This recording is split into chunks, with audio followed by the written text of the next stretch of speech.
Hello my viewers, welcome back to the channel. And by the video title, you know what this video is about. Steelers 2024 NFL mock draft. I will be doing mock drafts for the whole NFL as entirety, just the round one, but today is all about the Steelers. And before I start this mock draft, I gotta bring some few items with me because you can't start a Steelers mock draft without these key things. You can't start the draft without a dress shirt. In the words of a great man, you look good. You feel good. You feel good with something playing. You draft good. If you draft good, they pay good. Next I need is my top secret draft book with analysis on many of the players that are in the 2024 draft. Next thing I need is a Steelers watch to let all the Steelers haters know that I got time for all their smoke and all their BS.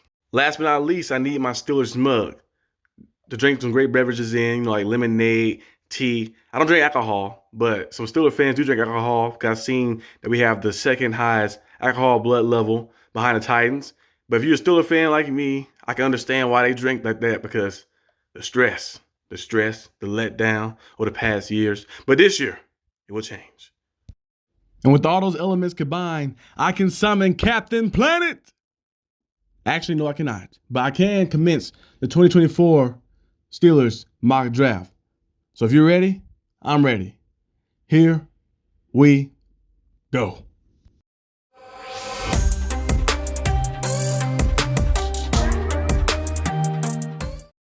Hello, my viewers. Welcome back to the channel. And by the video title, you know what this video is about. Pittsburgh Steelers 2024 mock draft number 1. As you guys know, I will not be going by the Arsenal Javon Bullard today. I'll be going by DB Con because I renewed my Con licensing for the family. And now I'll be heading to be the general manager for the mock draft. But before we get into this video, I want to tell you about the trade scenario that happened too as well. I have the simulator on advanced metrics, so they do trades. They actually draft what the team needs are, so it won't be nothing crazy or random or wacky.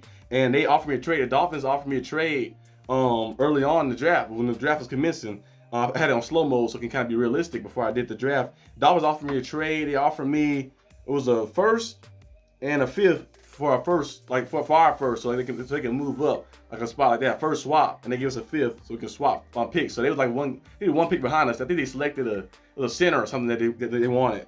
And I counter offered. I said I gave them a first, a fifth, a seventh, and a fourth for their first swap and their second round pick. And it took a while. I know it might sound like a lot, but it really didn't get up too much because the Steelers already had two fourth round picks, and I gave us another second round pick. And you know the 7th round pick really is not too like valuable. We've seen Brock Purdy get selected in the 7th round, but it's not too often you're going to find a Brock Purdy. We've seen all these years of NFL players that you find a Brock Purdy once, but until you get 1 out of 100 right. So I don't really see a guy like that or guys in 7th round pick too often who are going to be superstars. And then the 4th round pick of next year is it has some value to it a little bit, but I'm looking for this year. They're still trying to win now. You got to make some moves. And I said, hey, going out there getting the Dolphins 2nd round pick, and we already have our own 2nd round pick as well. So I gave us an extra pick. So we have 1 first, 2 seconds, we have a 3rd, and 2 fourths, and a 6th. So I went out there and did a good trade and got us the extra pick. And then the draft commenced, which I'm about to get into right now. With the first pick in the draft, at the 21 spot for the Steelers, I took Jackson Powers Johnson. He was still there. Now, the Dolphins took a center that was a little better than Jackson Powers Johnson before us. But I took Jackson Powers Johnson from Oregon. He was still there, a guy that we really want. So I took him, very gritty, very tough individuals, savvy individual. I mentioned him in videos before. I did a video about the centers.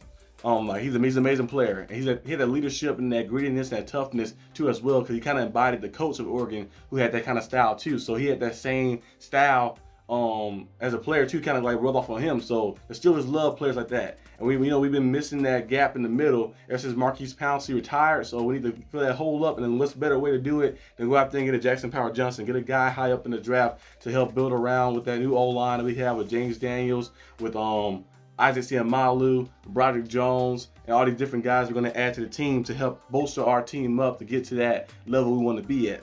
So I took Jackson Powers Johnson with the first pick, and I think it's a good pick. They graded it at A-, so I think it was pretty good to select Jackson Powers Johnson. And let me know in the comments down below for each pick that I picked. Give me a grade for each one, and I'll come back and get a reaction to as well. But moving on to the second pick. With the second pick in the draft, second pick, the second round, 51st pick, I took Patrick Paul, offensive tackle from University of Houston, the big pass protector,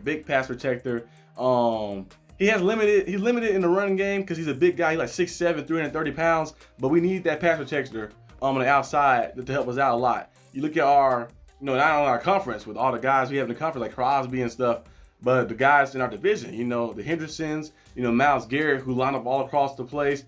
Sam Logan, I think Logan Wilson, or whatever his name is, from the Bengals as well, blitzing in. Got Roquan Smith blitzing in different spots. And the AFC North is all about getting to the quarterback. So there's a lot of guys who can pass rush. Javon Clowney is in our division as well. So we have some guys. So having a guy like that on the outside, a pass protector who can stop a lot of those guys and those little edge rusher moves, a bull rush, he can stop that. And he has great hands, so he's good with those techniques against all those pass rushers, little skills, the spins and all that. So he's very good at that. So he might be limited in the rushing attack, but he's still good enough to get you a push and get you forced to get you to the next level. And I think he'd be a great addition. The Steelers got to bolster that old line up. For the past few years, we got Broderick Jones last year in the first round, but I feel like this is the year we kind of like complete the old line fully built by getting Jackson Powers-Johnson in the first round and by getting Patrick Paul in the second round. He's available still there, and building that old line up and bolstering it up so we can have that dominant offensive line like we used to have a few years ago when we had Marquise Pouncey,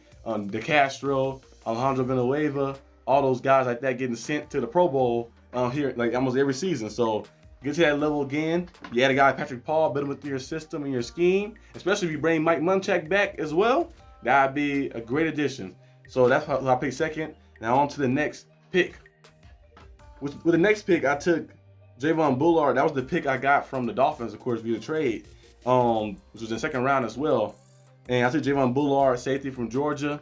He's an undersized safety, but we had undersized safety here before. Guys who are not the tallest in the world, aka one of the best of all time. Where's he at? Right there. Troy Polamalu, one of the best players of all time. We had Polamalu before. We had some of the great guys before. I'm not saying he's Polamalu, but he is very feisty. He can play man coverage too as well, so he can kind of like a cornerback as well because you can line him up in different spots around the field. But he's primarily a safety, and he's very versatile. He's quick, he's tough, he's strong. And the only knock on him is that he's undersized because he's only 5'10", which is not that bad for a safety. So I think he'd go out there and be a good addition for our team. He played for Georgia, so Georgia is a very competitive atmosphere. So it had a lot of highly anticipated matchups with some of the best colleges around the world. But I think Javon Bullard will help us a lot.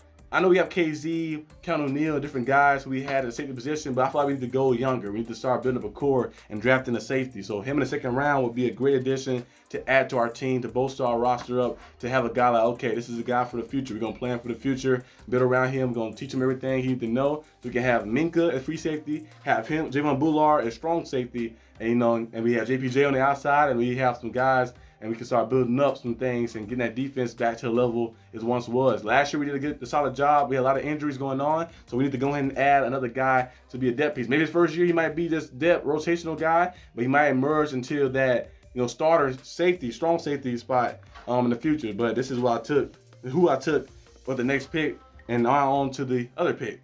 With the next pick, which was the third round, 84th pick, I took Peyton Wilson, linebacker from North Carolina State. He's a guy who is sideline to sideline.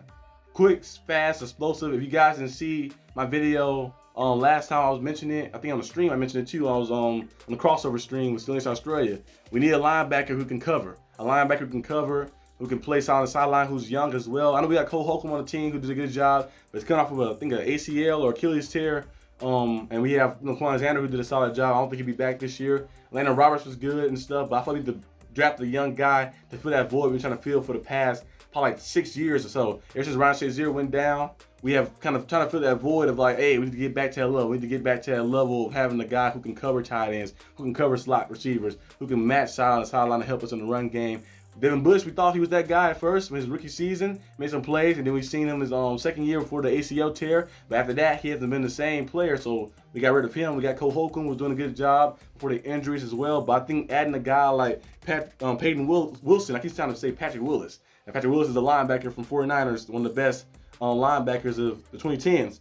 Peyton Wilson, linebacker from North Carolina State, He's an amazing player. Amazing player. He has a similar name to Patrick Willis. So hopefully he play like him if we do draft him. Play like that. That'd be amazing. But he's an amazing player. He's quick, fast, explosive, and he can cover most of the guys around, like tight ends. He can cover slot receivers, maybe receivers who cross in the middle, running backs, and he's a hard-nosed tackler.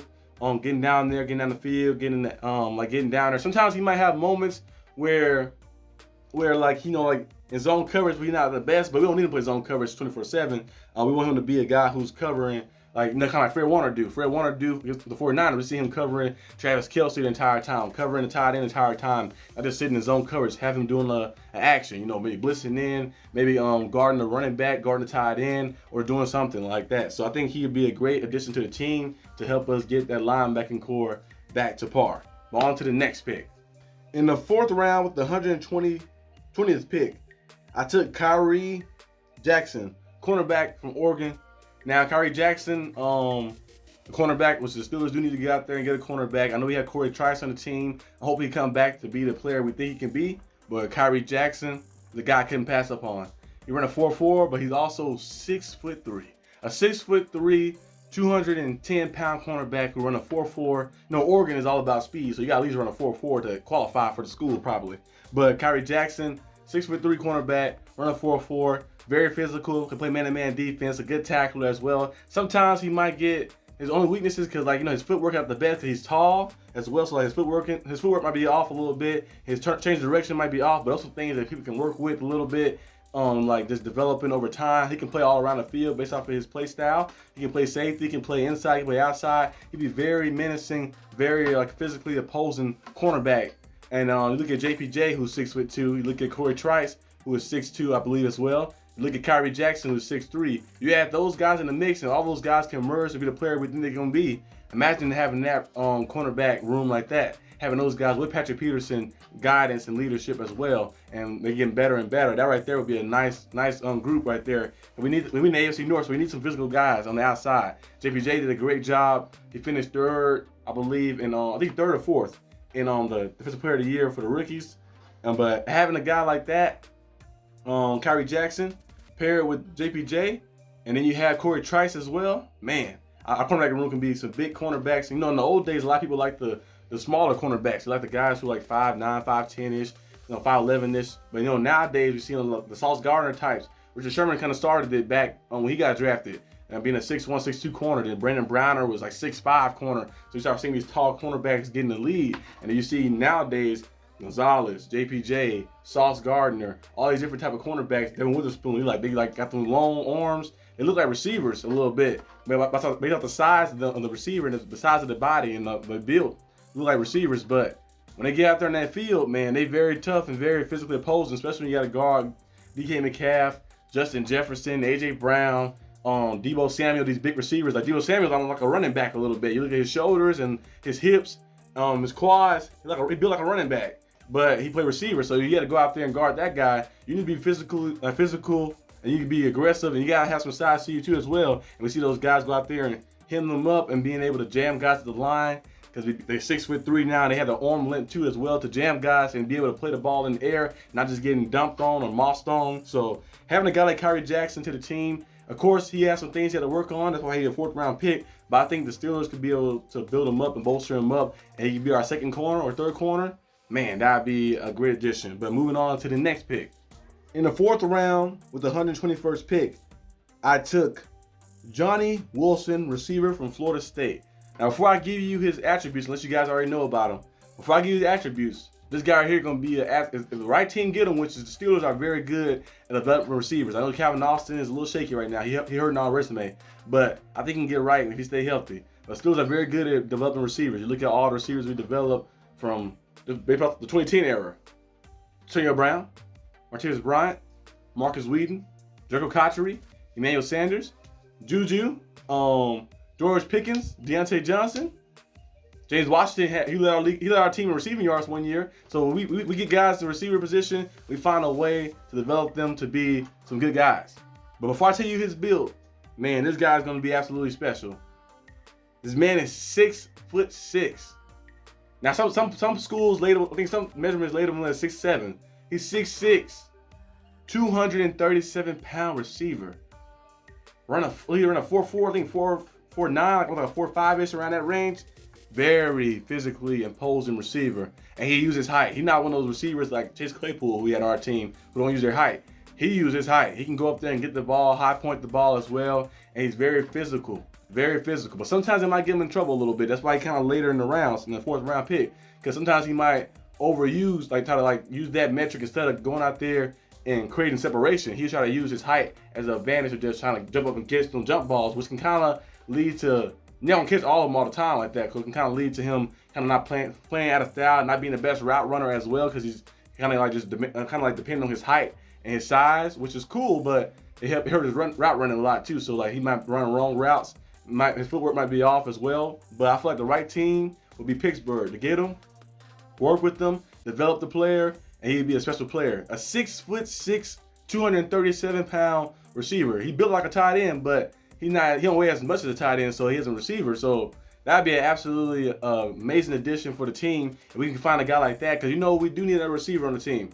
We have George Pickens, we have Jesse Johnson, of course, but we need to add another guy. Calvin Austin, we thought he was gonna be that 3rd guy. Maybe he could still emerge as a 3rd guy, but I feel like the Steelers need to go out there and draft a guy. And getting a guy like this, imagine that. You have George Pickens on one side, Jesse Johnson, and you have this big 6'6" receiver, 237-pound receiver, Johnny Wilson, in the middle of the slot position, is looking like that, about to destroy that little slot corner, about to burn the linebacker. So that right there would be an absolute big-time plus to get, especially if we can develop him the right way, and I think it'll bring us to the next level.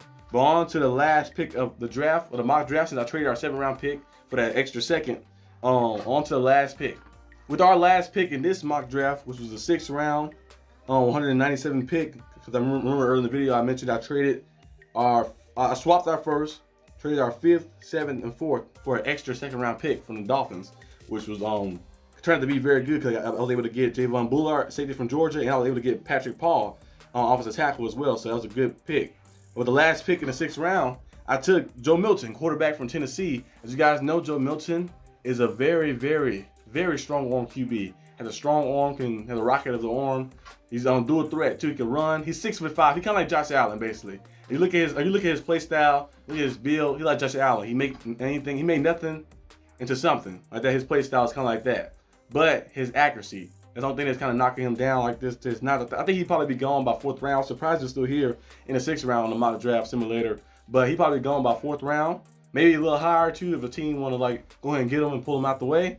But he's a very talented quarterback. He has the size, he has the arm strength, he has the speed to get to the outside to throw on the run as well. But sometimes his accuracy can be inconsistent at times. His timing on throws can be inconsistent at times. But I think the right team, the right system, get him. You can find a real sleeper in this draft. Because imagine the Steelers get him, let him sit, let him learn, let him get better and better with the accuracy throughout training camp, throughout the season.